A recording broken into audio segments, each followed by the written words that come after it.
What's up, everybody? This is John with the Unpaid Gamers with another Car Thoughts video.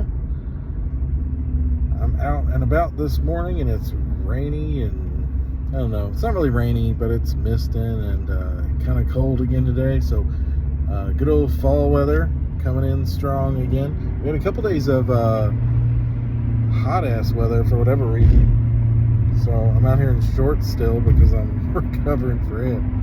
But anyway, out for a few stops today, working kind of lightly, working from home, so I'm not really going out for work, but hence my Close Encounters shirt I got on. But I want to talk a little bit about Gotham Knights again. So the last Car Thoughts I did, I talked about the 30 frames per second issue and kind of how I felt about that.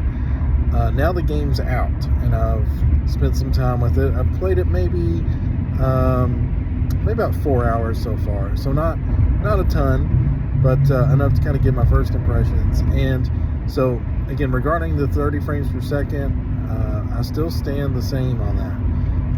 It's not really a big deal. Like, yes, it would be nice if it was silky smooth 60 frames a second.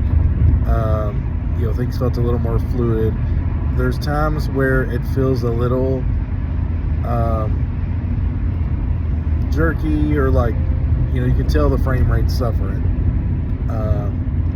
But it's never like, okay, well, I don't mean never.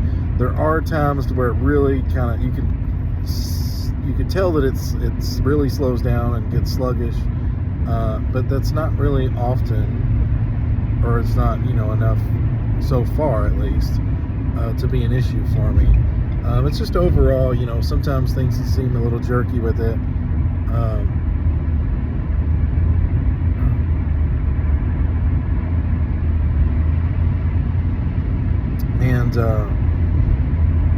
You'll go to hot and it just, it doesn't seem as super fluid. So there's definitely a difference there. I was reading a text, but it came in. That's why I paused for a second. So it certainly could benefit from that, but it's not really a deal breaker, though. It's not the only aspect of the game, and it's not really hindering my experience. Would it be nice? Yes, but it's not really a deal breaker, at least for me. And probably because I'm mainly a console gamer.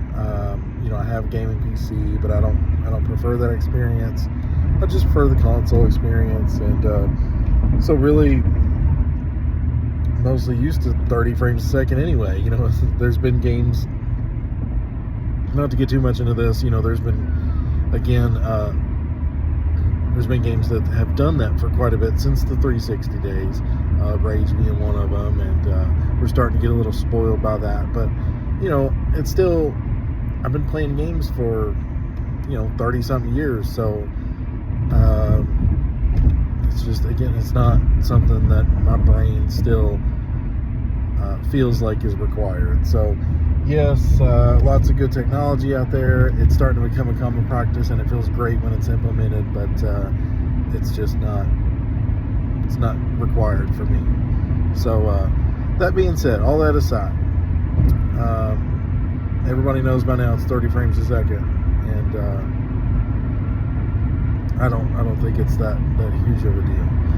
So I have other issues with the game, and a lot of people do, if you've checked out any other review. However, it seems to be, again, one of those games to where if it's mediocre, or if it has issues, or it leaves a bad first impression, it becomes the thing just to shit all over it.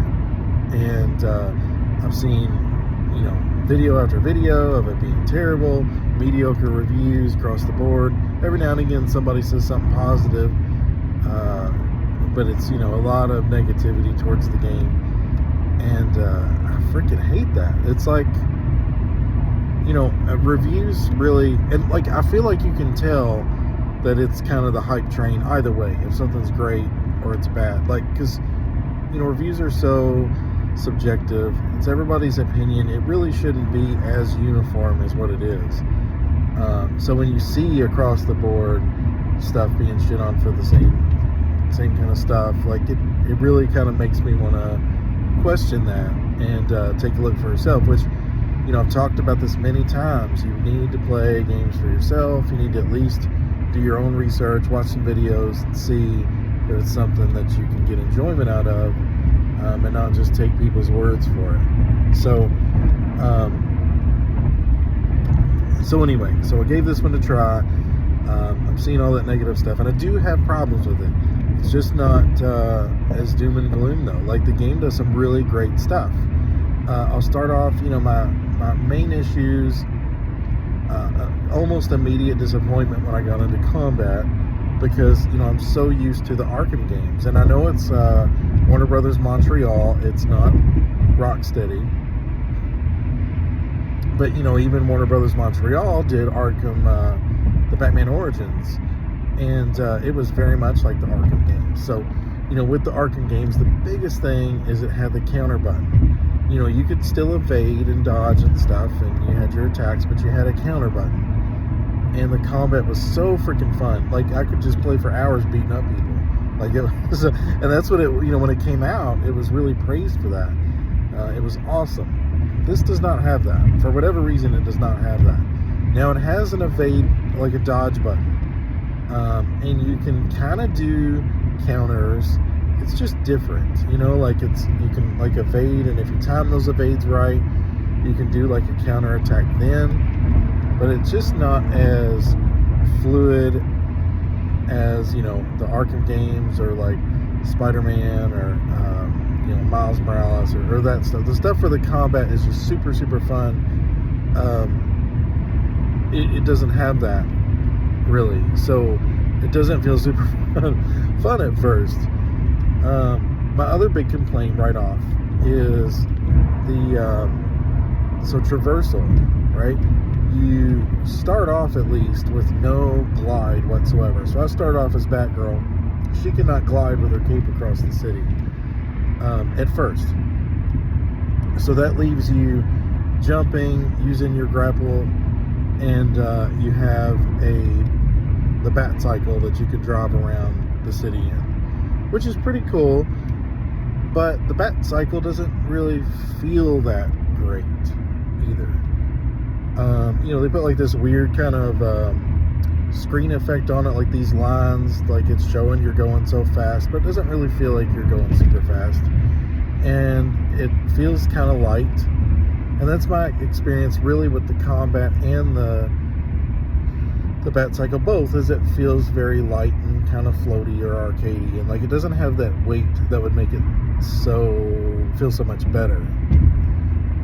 So it really sucks when you're trying to get to a point, and like you can't glide across the rooftops. Like, you can jump and you can grapple, and then you can go all the way down to the street and use your bat cycle, but like that's your means of transportation, is those things. And I don't know, it feels kind of like boring or underwhelming that's your only options. Like you can't glide. Like, why are you gonna be Batgirl and you can't freaking glide? Now, having said that, though, it is unlockable. You just got to do a little bit of grinding, and I'm not positive on this yet, because I've switched around and I've kind of looked at the other characters and stuff like that, but I haven't really played them extensively yet, the other members of the team. I think you may have to grind and unlock that for each of them separately, not just a single thing. And it's not like it's a ton of stuff, but there's kind of some things to figure out, though, with it. Like, for instance, you have to get the first stage of this knighthood challenge, and you have to beat like 3 of these tank type of bosses, and it's these like mini bosses, what they call them, and it's basically these big bulky dudes with like riot shields, and you have to take them down. 3 of them. You have to complete like a certain training section, and you have to stop 10 premeditated crimes across the city. So you kind of go through some of that, and then you'll unlock this glide, and it does make it a whole lot better. It's just kind of silly that they would lock it behind an unlock system like that, to me. So it is there. It does make it a whole lot better, but I find that a silly kind of thing. So I think that's really my only complaints, at least thus far.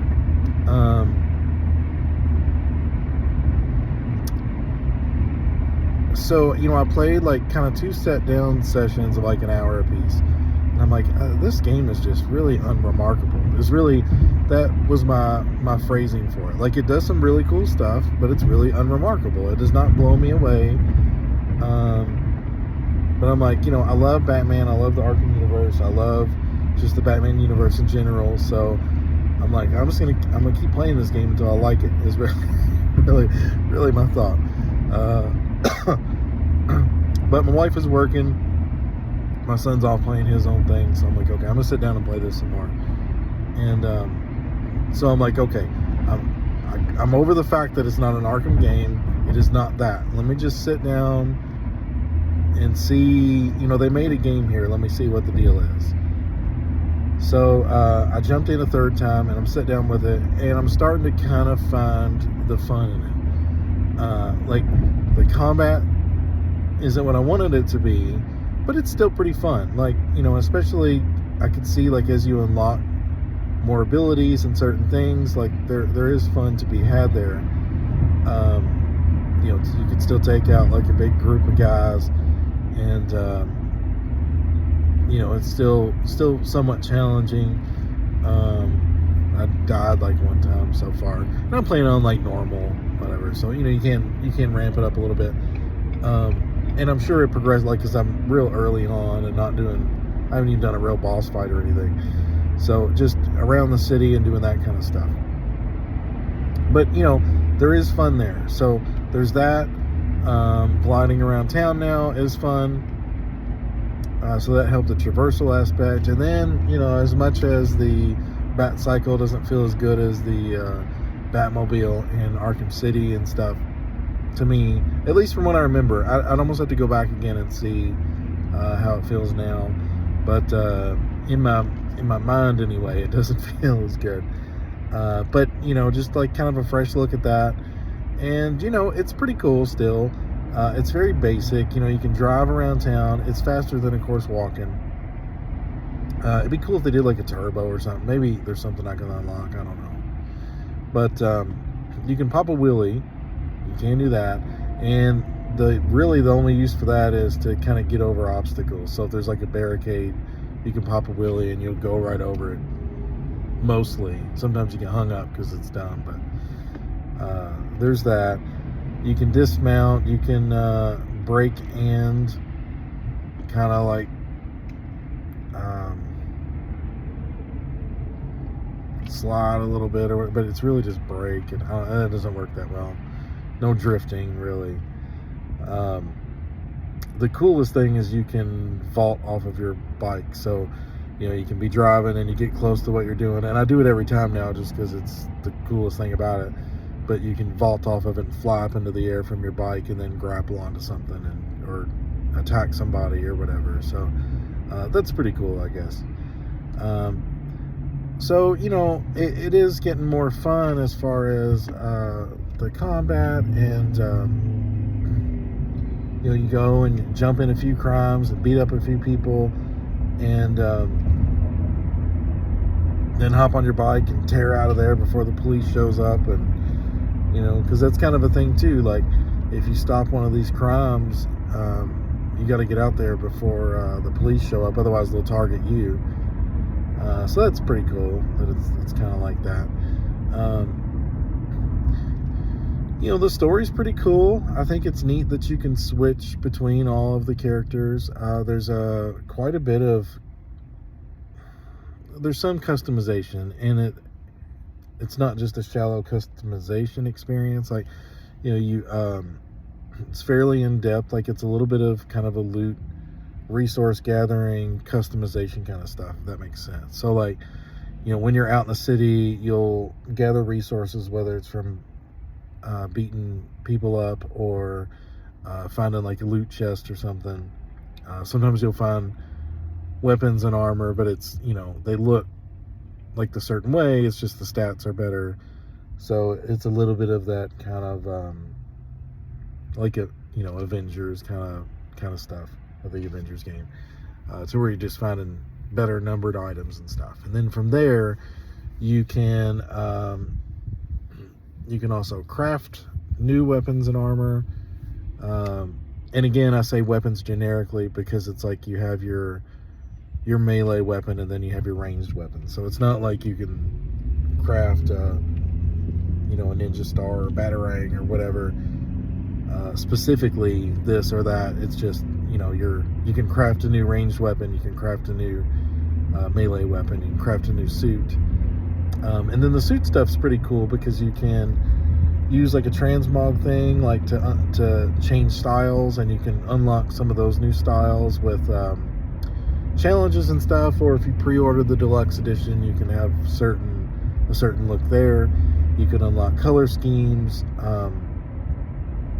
and you can do that. And then also, if you don't do the transmog stuff, you can customize whatever suit you're wearing. And the customization, it's not super extensive, but it works a little bit like Mortal Kombat 11, for example. So like Batgirl, you can pick from a few different cowls. You can pick from a few different bat symbols on the chest, a few gloves, and a few boots. So you can kind of have a little bit of change up in the look. You can adjust the color, and then you can also kind of adjust the style the overall style that it has. So I think that's neat, and you can do that for all 4 characters. It's all a little bit different, and like it's not really the Bat Cave. It's this like bell tower kind of thing you're in, and you can you go back and forth there, and that's kind of your hub, which is almost kind of useless. Like, you can do some training there, the Bat computer's there, but you can access all that from anywhere. You customize your bike there. That's the only place you can do that. There's an arcade machine that you can play, Spy Hunter of all things. I found that kind of odd, but it's cool because it's the arcade Spy Hunter, the original.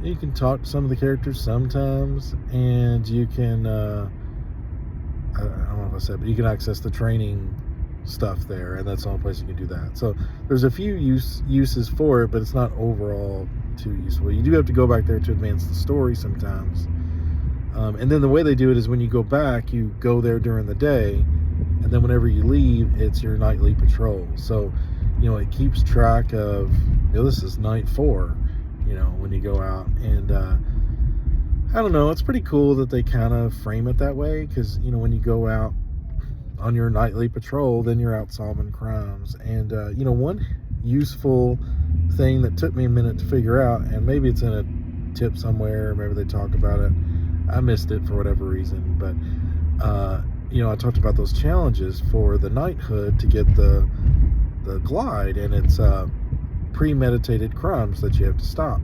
And I'm looking on the map, and it's like, I got 1. I'm like, well, I need 10, so this is going to take a while. But the key to that is there is an interrogation mechanic, and it's super basic. You basically just either sneak up on somebody, okay, back up a second. You have like a kind of this AR thing that you can use, and you can use that to find interactable things within the environment, or hints, or see like the bad guys around and stuff like that. You can also scan stuff with it. So you can scan the bad guys around, and it those places are open that I'm going to? That's a good question. I might be too early for this place. Doesn't that suck? Sorry, I'll finish up here in a second. What's today? Tuesday? Oh, they're open at 11. Good deal. So, sorry, park all crooked here. What was I saying? Okay, so you can scan the bad guys, some of these bad guys are informants. So when you are fighting them and you beat them up, you can weaken them or sneak up on them, and you can grab them, and then from grab you can either hit them, throw them, or interrogate. And you hit interrogate, and they just kind of, it's like this animation, and they hold him down and say, "Oh, tell me what you know," and he's like, "Oh, hey, this is all I know," and then that's it. But that can be just kind of random crimes throughout the city, and then if you do that and interrogate them, they will give you premeditated crimes. So it's pretty cool explanation, I guess, to get this stuff, or a cool way of doing it, I think, because you spot somebody robbing a carjacking or something, and you corner them, and then they'll tell you about like a like a store robbery or something that they're planning. So that's pretty cool, and that was the mechanic. Once I figured that out, it was real easy to kind of go through and get that stuff to unlock my glide. So I think that's neat. The city's huge, and it looks good enough. There's times where cinematics and stuff, like the character models, look really good. At any point going back to that Belfry home base kind of thing, you can switch characters between all four. It has the co-op that's pop in, pop out, that they kind of promoting with this thing. So I think that's cool. Just some really cool things. Like I say, if you like the Batman lore, the Batman universe, and that kind of stuff, I think it's a really cool Batman or Gotham universe game, right? Like, Batman's not in it, he's dead, so you can only play Batgirl, Nightwing, Red Hood, and Robin. So basically like 3 different Robins and a Batgirl, but that's to be expected, I guess, right? So but it's neat. I'm finding the enjoyment in it. I think it's a good game. I think the key, I feel, is to just manage your expectations, realize what it's not before you go in, and just play it for what it is. So going in, for whatever reason, I just wanted it to be like the Arkham games, but with these characters and open world, and it let me down initially with that, but like I said, I'm finding the fun in it. It's got a lot to offer. I want to go through the story. I've heard the story's mediocre or predictable or whatever, but I mean, what are you really wanting out of a game like this? It's not going to be something groundbreaking, but I think there's going to be some cool stuff. It does play on the Quarter Cow stuff from the comics, which I don't know a whole lot about, but I heard was a pretty good storyline. Right now, everybody's just kind of reeling over Batman's death, and they they kind of have this cinematic opening to start it off, showing all that and kind of how that happens and plays out. And it's got a lot of other cool little things. There's some collectibles and stuff you can go around and find. There's what you're used to in open world stuff of find these things of graffiti and scan them, and you got so many of those you can find, and so many batarangs around the city to find and stuff. But it also has these points on the map that show up. I don't know if they're triggered by anything or what they are, but it's like I guess each character's story. So for example, Batgirl, it just popped up a thing on the map, and it was like, Barbara Gordon's story or whatever. I think it named it, and I don't know, but it was very clear on what it was. And I go there, and it was a statue of Jim Gordon, and like a memorial statue, because I guess he's passed away now too in the game. And it just played the cinematic, and then that was kind of it. So, I guess those points kind of pop up throughout the map for each of these characters that they kind of play into their own personal story like that. So I think that's pretty cool. We'll see how it plays out. I don't really know how long it is. I don't know, how later in the game does, but that's my first impressions. I think it's a I think it's a good experience. Again, just curb your expectations going into it, and I think you'll be fine. So, if I feel any different later on, I will do an update on it. But for now, that's my thoughts on initially playing it. I have a few other games that I'm going to be streaming more of, and start streaming soon. I played an FMV game called The Gallery, and it was kind of a snore fest, to be honest with you. But like, you start up and it's a tale of 2 decades or whatever. So half of the story is in the 80s and half of the story is in like current times. So I played the 80s one, and I'm gonna play the second half still, and I'll stream it. I hope it's better than the first half, but I'm not really that impressed with it. I'm just an addict for those full motion video games. So that's why I played through that. I'm really excited to play Inscription. I don't know if anybody's heard of that, but it's a kind of a horror-based card game, and does some really interesting stuff from what I understand. I don't know anything about it, and I don't really want to know before I play it. But it's really, really seen some really positive feedback and stuff. So I want to stream that, check that out. I have some other kind of little one-off games like that I want to stream and play and check out. So keep on the lookout for that stuff. And beyond that, we're in the middle of Spooktacular, or at the end of Spooktacular, so watch out for Tom's streams on that. And I don't know, plenty more videos across the board, so just keep a lookout. And I'll always be doing more car thought videos. Got lots going on. So if I don't do any more car thoughts before Halloween, I hope everybody has a good holiday. Check out all these other videos. We got a ton of content these days to go back and watch. A lot of it won't interest a lot of you, but surely you can find something you enjoy, whether you like watching just straight gameplay, whether you like hearing people talk about stuff.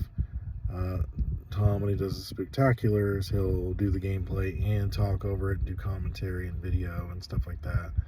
So got a little bit of flavor for everybody, I feel. So check out some stuff. We got a lot of different segments like that, and more things to come. So anyway, till next time, see ya.